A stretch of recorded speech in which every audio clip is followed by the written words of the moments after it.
আজকে বন্ধুরা সকালে ঘুম থেকে উঠলাম, তারপর আমরা যাব মাছ মারতে। তো ঘুম থেকে ওঠার পর 30টা পুশ আপস দিয়ে দিই আগে। এখন 10টা চিন আপস দেওয়ার পর আমরা এখন চলে যাব মাছ মারতে। তো প্রকৃতিটা আসলে এনজয় করব, সব কিছু রেডি, এখন চলো যাই।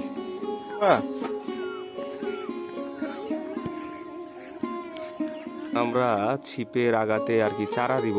চারা হলো আমাদের কালাইকা আটা। তো তারপরে আমরা ছিপটা পানিতে ফেলে দেব, মাছে নাড়া দিবে আর কি, ওই যেটাই ফাতা ফাতা। তো তারপর আমরা টান মারলেই মাছ উঠে আসবে। তো সম্ভবত এখানে মাগুর মাছ, তেলাপিয়া মাছ, জিওল মাছ এবং ওই ছোট ছোট মাছ, জানি আমি নামটা ভুলে গেলাম, ওই এই টাইপের মাছ পাওয়া যাবে। তো এটা আসলে আমাদের পুকুর। তো পাশে আমাদের আলু আঙ্কেল দাঁড়িয়েছিল, মেহেদি আলু আঙ্কেল।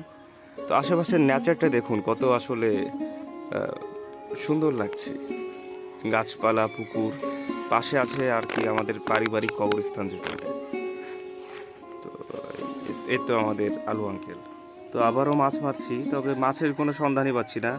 তো দেখি যদি মাছ পাওয়া যায়। ফাতাটা নড়ার পর আমরা মনে করছিলাম যে একটা বড় মাছ আসবে, তো দেখলাম বড় সাইজের একটা কঞ্চি। এই জায়গাতে সম্ভবত কঞ্চি ছাড়া কিছু পাওয়া যাবে না, তাই আমরা দূরে কোথাও গেলাম মাছ মারতে, এই তো পুকুরের ডান পাশে, উত্তর পাশে। তো হঠাৎ নাইম ভাইয়ের আগমন, এবং তিনি আমাদেরকে বললেন যে 2টি গল্প বলবেন মাছ মারা নিয়ে। মানে সে গল্প বললে অনেকে বিরক্ত হয়, তবে দেখি কি বলে আজকে। প্রথম গল্প হচ্ছে যে মাছ যখন আপনি মারতে থাকবেন মনে হয় এমন মাছে মার পর নেশা হয়। হ্যাঁ হ্যাঁ, মাছ মারার পর এত নেশা হবে যে আপনি মনে হবে যে খাওয়া দাওয়া ভুলে দেবেন। আর একটা কিন্তু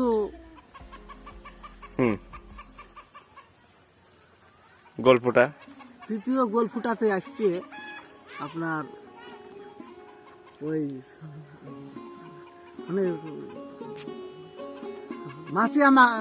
মাছি আপনাকে সময়।